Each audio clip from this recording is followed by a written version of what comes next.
Welcome everyone, how are you? Today we'll be discussing Technique 12, Right is Right from Joglimo's Teach Like a Champion 2.0. I'm Alex Crisanto Dalag, one of your instructors for this session.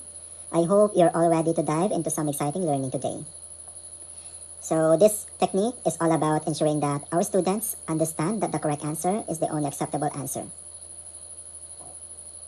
This technique emphasizes clarity, precision, and high expectations in the classroom.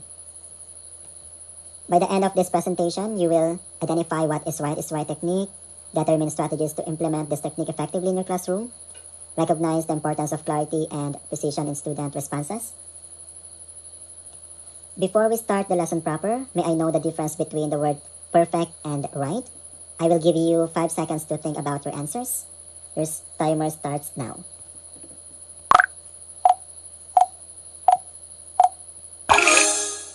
Alright, so thank you. The word perfect refers to something that is flawless or without any defects. Right, on the other hand, refers to correctness or appropriateness. Okay, so from the book, Right is Right is about the difference between partially right and all the way right, between pretty good and 100%.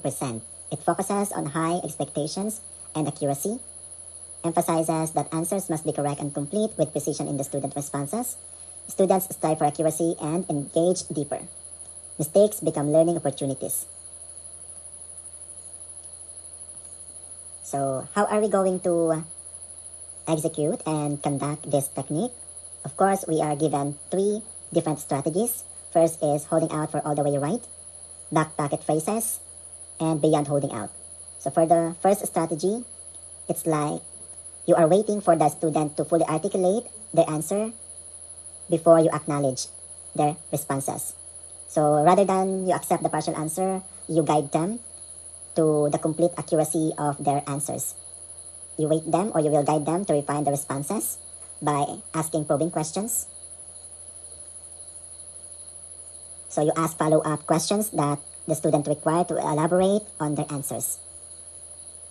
Second strategy is back pocket phrases.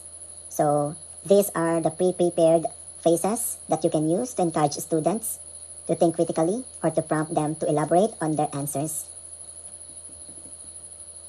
By the way, can you give 3 pocket phrases you can use aside from these examples that you show on your screen? Can you explain that further? What evidence supports your idea? I'll give you another 5 seconds.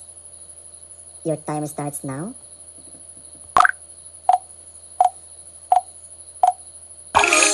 Alright, thank you. By the way, before we proceed to the last strategy, what do you think is an example of the first strategy? I'll give you another 5 seconds to think about your answers.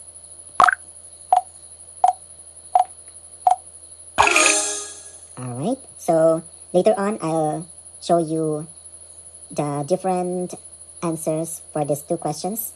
And now we're going to proceed to the last strategy, which is the beyond holding out. So this strategy is a concept that expands on the initial right is right strategy by introducing variations that help you guide students toward deeper comprehension. So it may involve recognizing different paths to a correct answer or validating partial understanding while pushing for full mastery. And same as the 2 first strategies, I will ask you another question.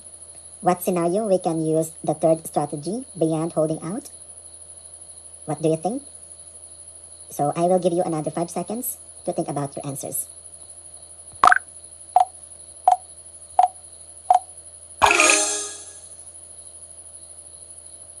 Alright, thank you. So these are the examples and these are the answers that corresponds to the questions we have posted earlier. So for the holding out for all the way right, if a student answers a math problem with the answer is 8, you might respond, that's close. Can you explain how you got that answer? So you wait for the student to provide a complete solution process before confirming it's correct.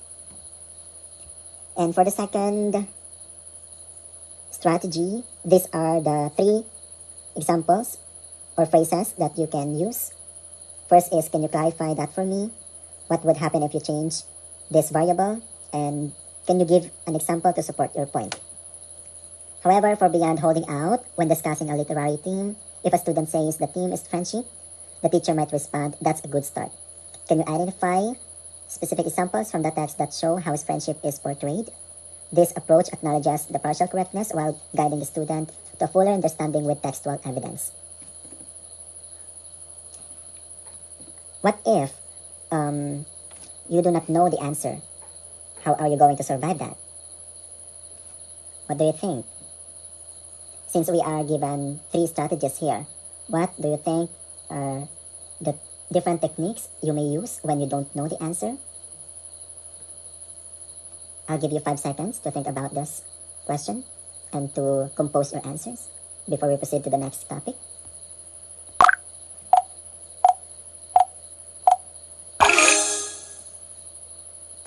Alright, so these are the techniques for surviving when you don't know the answer.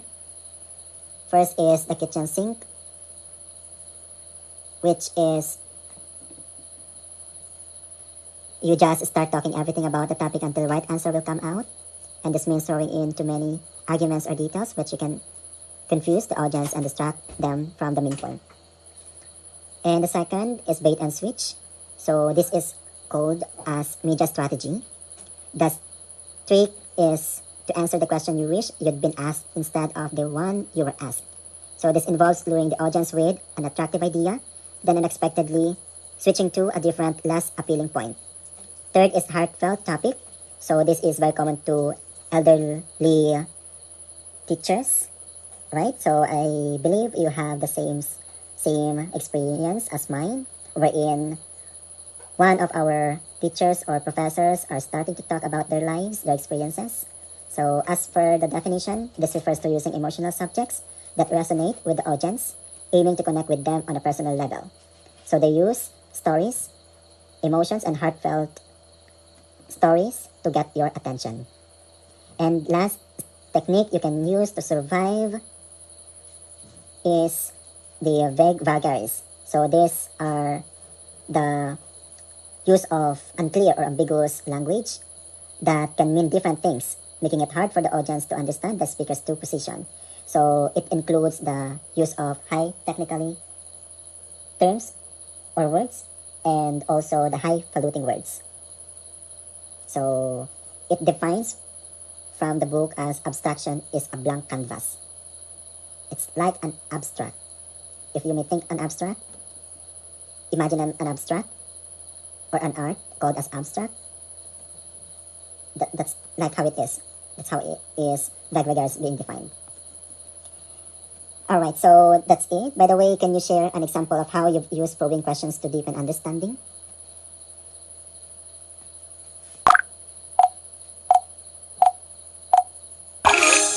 Okay, so here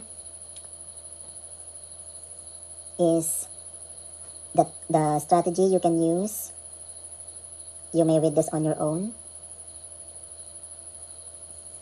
Okay, and by the way, in conclusion to Technique 12, right is right, encouraging a classroom culture of accuracy and high expectations. By implementing this technique, we can support our students in achieving a deeper understanding and a high level of engagement in their learning.